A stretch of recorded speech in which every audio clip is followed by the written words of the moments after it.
Hello everyone, welcome to my channel.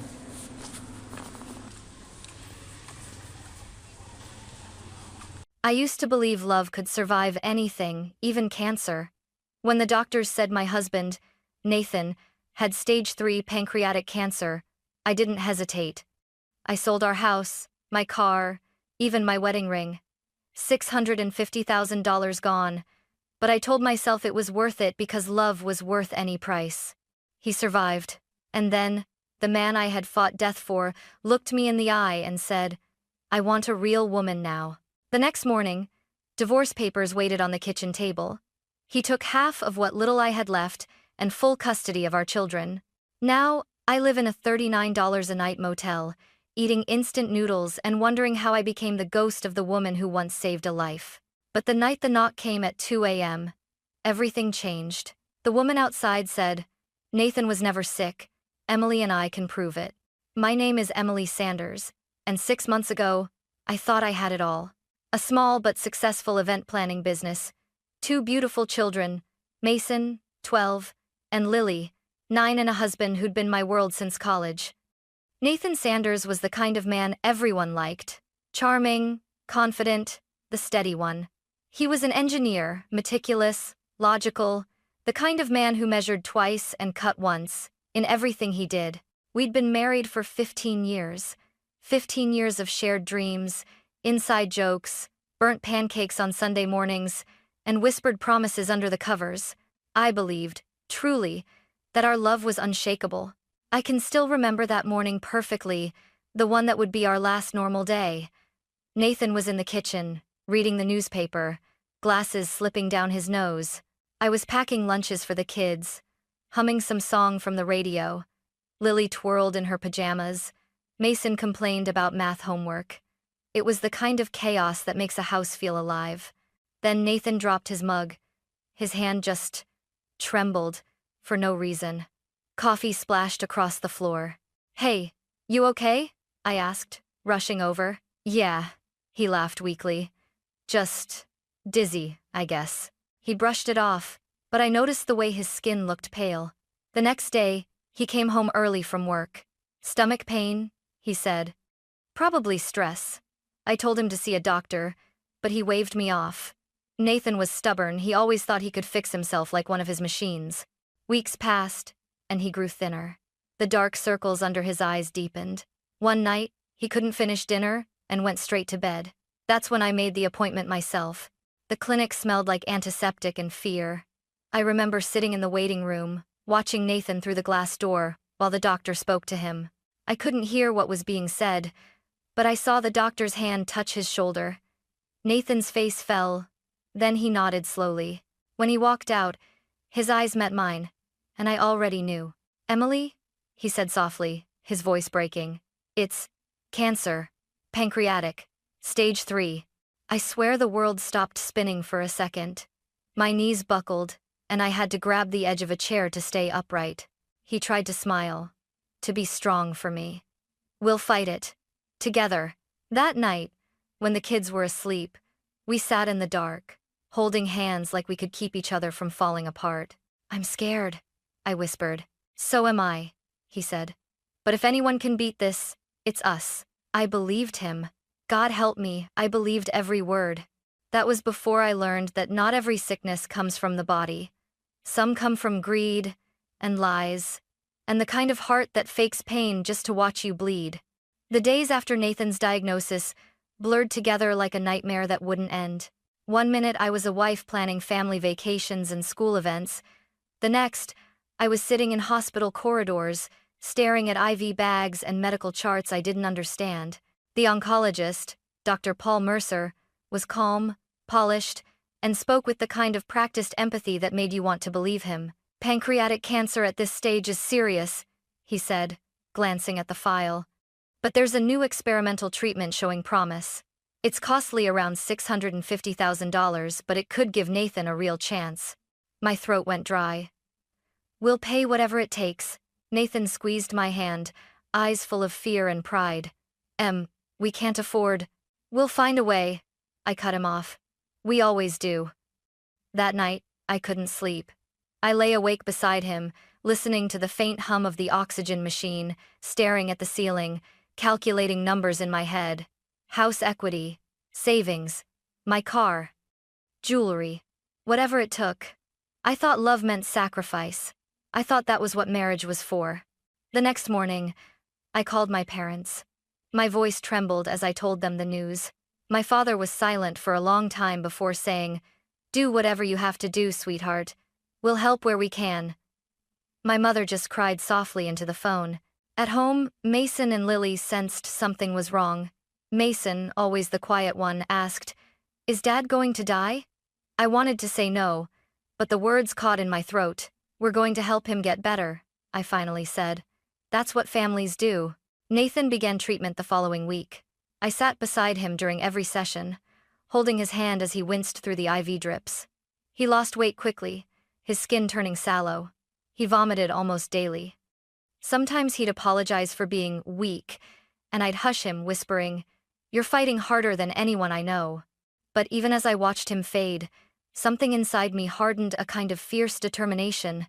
I wouldn't let this disease take him. I'd sell our house, our car, everything we owned if I had to. So I did. Within a month, the realtor's sign stood in our yard. My car disappeared from the driveway. The wedding ring that symbolized 15 years of love glittered under a pawn shop's fluorescent light before vanishing into a small velvet pouch. The first night after we moved into a smaller apartment, Nathan tried to smile. "You didn't have to do all this, Em." "Yes, I did," I said quietly. "You'd do the same for me." He didn't answer.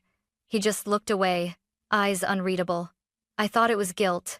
I didn't know then that it was calculation. Love had blinded me so completely that I didn't see the truth that the man I was saving was already planning how to destroy me.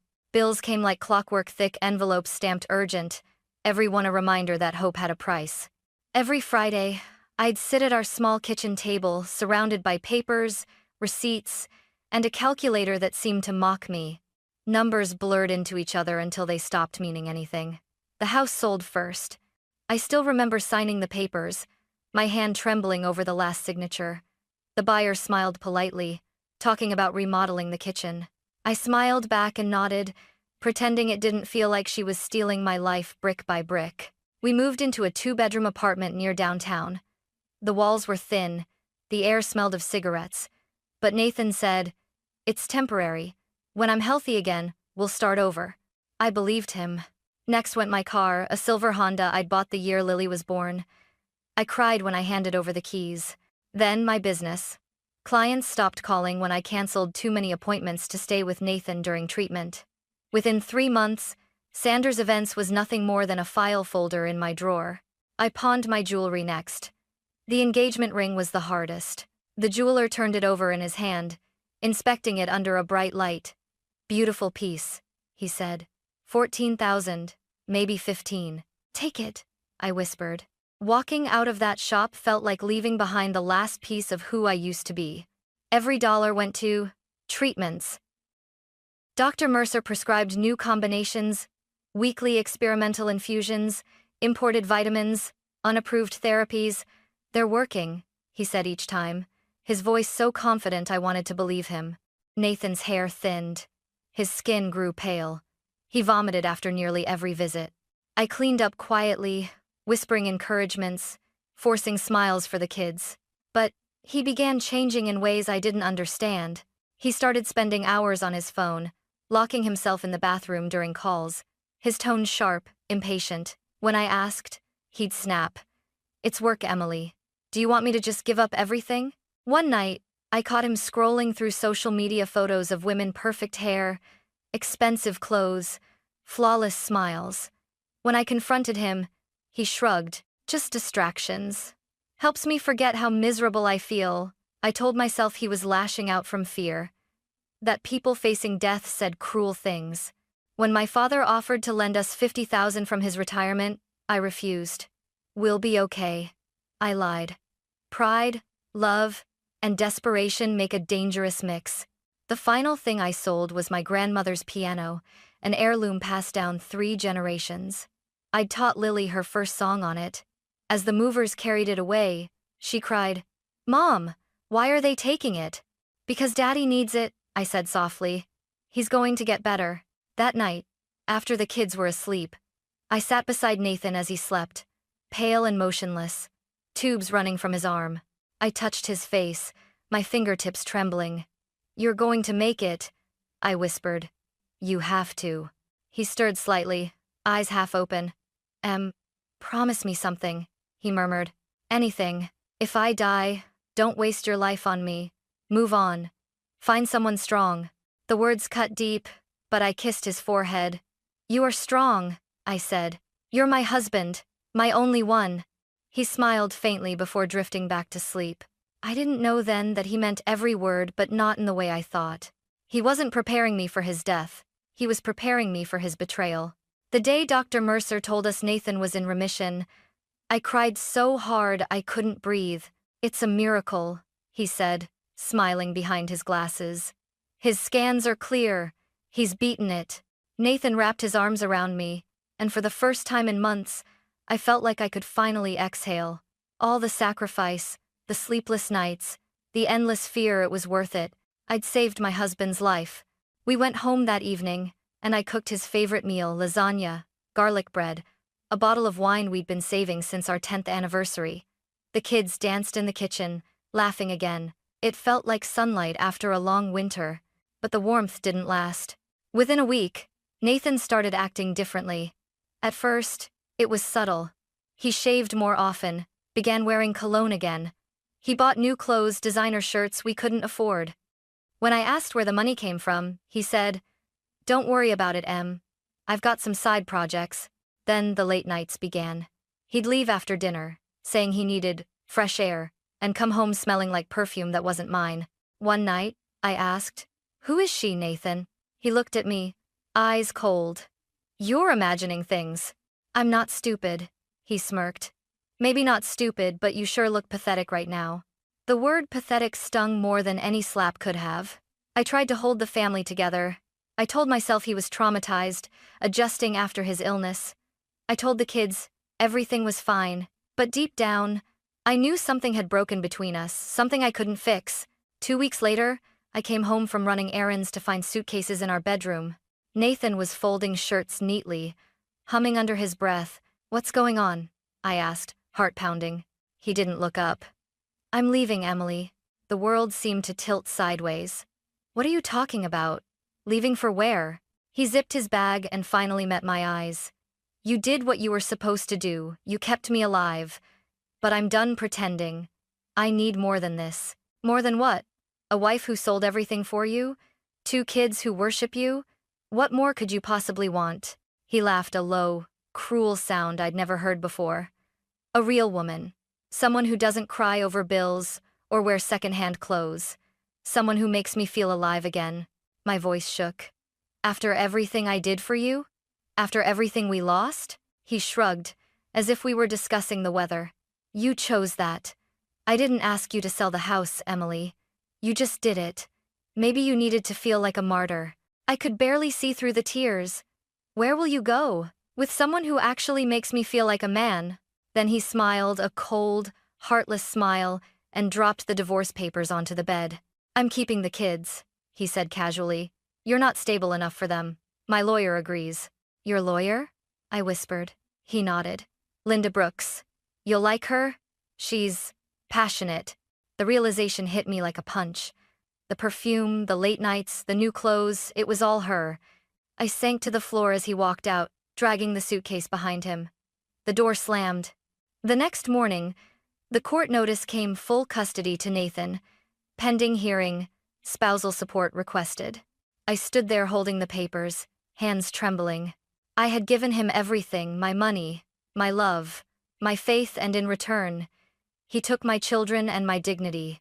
That night, the apartment felt colder than the hospital ever had.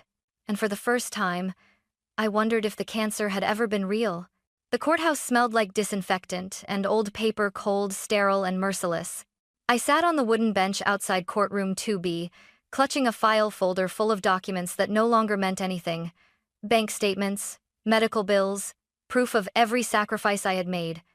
My hands trembled, not from fear, but from disbelief that I even had to be there. Nathan arrived looking like a magazine ad, sharp navy suit, polished shoes, a smug half-smile. Beside him was Linda Brooks, his lawyer, and his lover. Her red heels clicked confidently on the tile, echoing through the hall like a countdown to my destruction. She didn't look at me once. When the bailiff called our case, I felt my stomach twist. Judge Karen Holloway, a woman in her 50s with tired eyes, presided over the session. She looked from me to Nathan, as if she'd seen this story too many times before. "Mr. Sanders," she began, "your petition requests full custody of the children and spousal support. Is that correct?" "Yes, Your Honor," Nathan said smoothly. "My wife's emotional instability makes her unfit to provide a stable environment.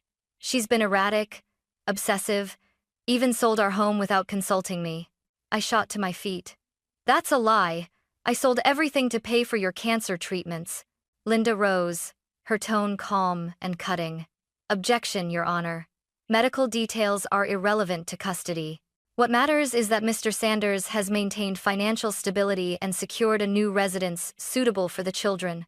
Mrs. Sanders, on the other hand, currently lives in temporary housing." The judge's eyes flicked toward me. "Is that true, Mrs. Sanders?" "Yes," I whispered. "But only because I—" "Thank you," the judge interrupted. "Please sit." Every word they spoke chipped away at what little strength I had left.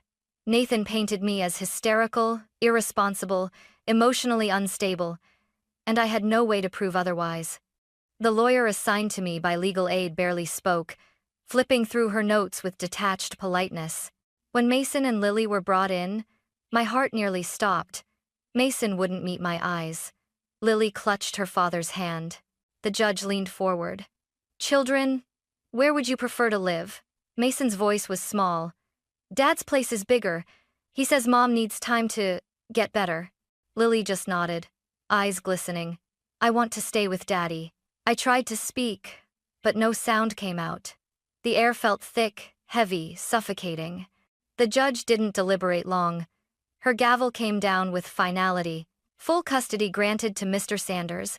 Mrs. Sanders will have supervised visitation twice a month and pay $400 per month in child support. This court is adjourned." The words echoed like a sentence in a language I didn't want to understand. Nathan stood, buttoned his jacket, and leaned close as he passed me. His whisper burned in my ear. "Thanks for the second chance at life, Emily. Too bad you don't have one." He walked out with my children, his hand on Linda's back. Outside the courthouse, the sky broke open and rain poured down. I didn't move. I just stood there, the papers in my hand dissolving into pulp. By the time I reached the motel that night, I was drenched, hollow, and numb. The mirror above the sink reflected someone I barely recognized, pale, bruised by grief, eyes drained of light, and for the first time since it all began, a single thought screamed through my mind. If he lied about love, what else did he lie about? It was past 2 in the morning when the knock came. 3 sharp raps against the motel door, cutting through the hum of the broken air conditioner. I jolted awake. My first thought was that something had happened to Mason or Lily. My second that maybe Nathan had come to gloat. I hesitated, heart pounding, before whispering, "Who is it?" A woman's voice answered, calm but urgent. "Emily Sanders?" "Yes. My name is Detective Sarah Cole. I need to speak with you. It's about your husband." The mention of Nathan's name made my chest tighten. I cracked the door open just enough to see her mid-40s, trench coat, tired eyes, holding a leather folder. Rain glistened on her hair. She flashed a badge, then said softly, "You might want to sit down." I let her in. The room smelled of stale coffee and despair. She glanced around before lowering herself into the chair by the window. "I'm sorry for coming so late," she began. "But what I'm about to show you, you need to see it before it's too late." "Too late for what?" I asked. "For him to disappear." My stomach dropped. "What do you mean disappear?" She opened the folder and laid a photograph on the table.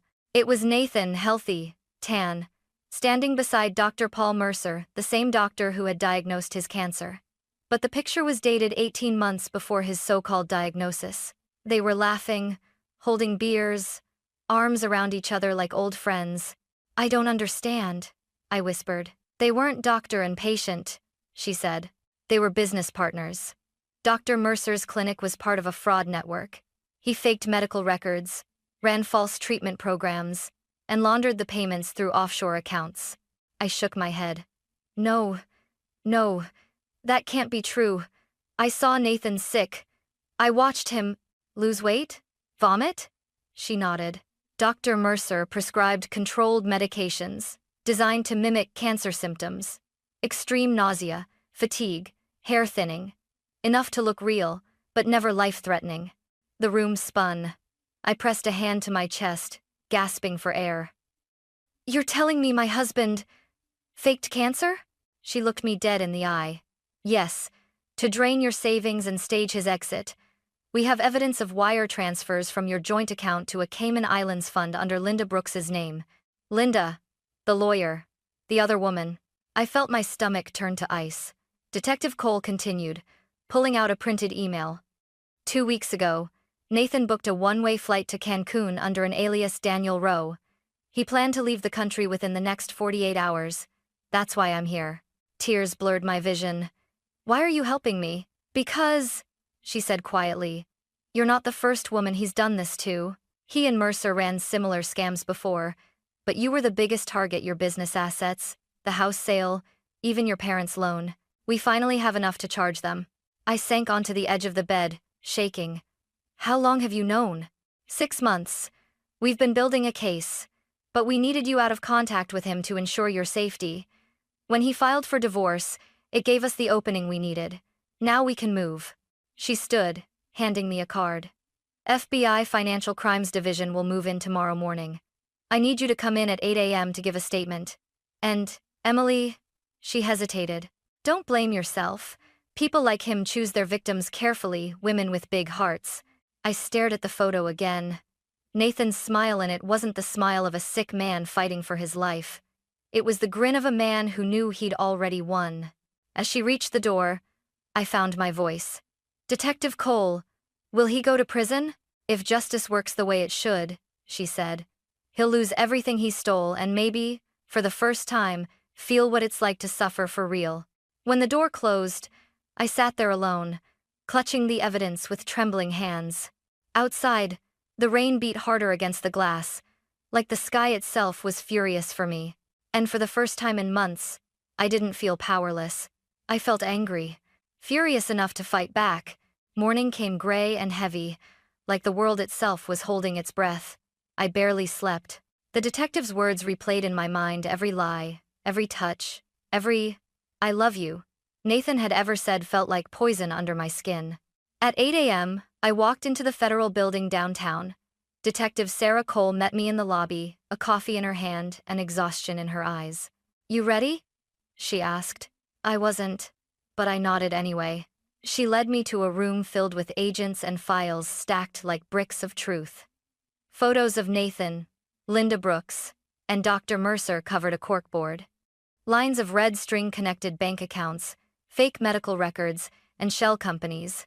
Agent Thompson, from the FBI's Financial Crimes Division, turned to me. Mrs. Sanders, your husband and his associates committed large-scale fraud and money laundering. We'll execute the arrest warrants within the hour, but we need your statement on record before we move. I told them everything from the diagnosis to the bills, to the nights I held him while he cried from pain. Every memory now sounded like a confession I hadn't known I was giving. When I finished, Thompson nodded. That's enough. You've done your part. Detective Cole's phone buzzed. She glanced at the screen, then looked at me. They're on the move. Nathan and Brooks just checked into the Avalon Suites downtown. He's withdrawing cash before heading to the airport. My pulse spiked. You're going to catch him? She gave a grim smile. We already have. Within minutes, they swarmed the hotel. I stood in the back seat of an unmarked car, watching from across the street as agents poured through the glass doors. A few minutes later, they emerged, Nathan in handcuffs, his face twisted in shock and anger. Linda right behind him. Cameras flashed. Reporters shouted questions. When his eyes found mine across the street, he froze. For the first time, I saw fear not of prison, but of exposure, of losing control. I stepped out of the car. Rain soaked my hair, But I didn't care. I walked straight toward him. "Emily," he started, voice shaking between charm and panic. "Listen to me. This isn't— Don't—" I cut him off. "Don't you dare say another word." The agent holding his arm looked at me questioningly. I nodded slightly, and he let me speak. "I sold my life for you," I said quietly, each word trembling but sharp. "I sold our home, my car, my grandmother's piano, all of it. I thought I was saving a man who wanted to live." He smirked. "Even then, you were saving your conscience. You liked being the savior, didn't you?" I laughed, not bitter, just hollow. "No, Nathan. I liked being a wife. I liked believing in something real." I took a step closer, my voice low. "But now I know the truth. You never wanted to live. You just didn't want to work for anything." He sneered. "You'll regret this, Emily. You think they'll give you anything back? You'll still be broke." "Maybe," I said. "But at least I'll have peace. Something you'll never buy." Agent Thompson signaled the team. "Let's go." As they led Nathan and Linda to the black SUV, Linda turned back once, mascara streaking in the rain. "He told me you'd given up on him," she said bitterly. I met her gaze. "You should have asked why I did it. Then maybe you'd have known what kind of man you were falling for." She looked away. Later that day, I sat in the courtroom again, but this time, the power was on my side. The evidence was irrefutable. Forged medical files, false insurance claims, offshore accounts in Linda's name, signed by Nathan. Dr. Mercer, desperate for a reduced sentence, had already confessed everything. When the judge read the charges: fraud, embezzlement, conspiracy, and criminal impersonation, Nathan's composure cracked. He leaned toward his lawyer and hissed something, jaw clenched. I didn't flinch. The judge's voice rang out. "Bail denied. Both defendants will remain in federal custody pending trial." Nathan turned to me one last time as they escorted him out. "You think you've won, Emily? You've destroyed our children's future." "No," I said softly. "You did that the day you lied about dying." As he disappeared through the doors, something inside me loosened a knot I hadn't realized I'd been carrying for months. My hands were shaking, but this time not from fear, from release. A few weeks later, the verdict was official. Nathan Sanders, 15 years in federal prison, restitution ordered. Linda Brooks, 12 years, disbarred. Dr. Mercer, 8 years for medical fraud. And me? I stood before the court one last time when the custody hearing reopened. Judge Holloway's tone was gentler this time. "Mrs. Sanders, the court acknowledges your innocence in these matters. Full custody of Mason and Lily is hereby restored." My knees almost gave out. Mason rushed into my arms, sobbing. "Mom, I'm sorry. I didn't know." "I know, baby," I whispered. "You don't have to be sorry." Lily wrapped her arms around my waist. "Can we go home now?" I smiled through tears. "Yes, sweetheart. We're going home." Outside the courthouse, the air smelled like rain and new beginnings. For the first time in a long time, I wasn't a victim. I wasn't a wife or a widow of love. I was free. 6 months later, I stood in front of the same courthouse, this time not in tears, but with my head high and the sun on my face. The woman who had walked out of this building before had been hollow, terrified, and broke. Now, I was something else entirely alive. After the trial, the FBI helped recover part of the money Nathan had stolen. Not much, but enough to start over. I rented a small office downtown and reopened my event business under a new name, Phoenix Event Co. The name felt right, born from ashes, rebuilt from ruin. The first client I booked was a woman who whispered across the table, "My husband drained our savings for a fake investment. I don't know how to start again." I smiled gently and said, "I do." Mason and Lily adapted faster than I did. Kids have this incredible ability to heal when given love and truth. They still asked about their father sometimes, especially at night. "Do you hate him, Mom?" Mason asked once, sitting at the kitchen table doing homework. I paused, considering my words carefully. "No," I said finally. "Hate is heavy. I don't want to carry it anymore." Lily looked up from her sketchbook. "But he hurt you." "Yes, he did. But I survived him. And sometimes, surviving someone is the best revenge you can have." They didn't answer, but I saw the relief in their eyes.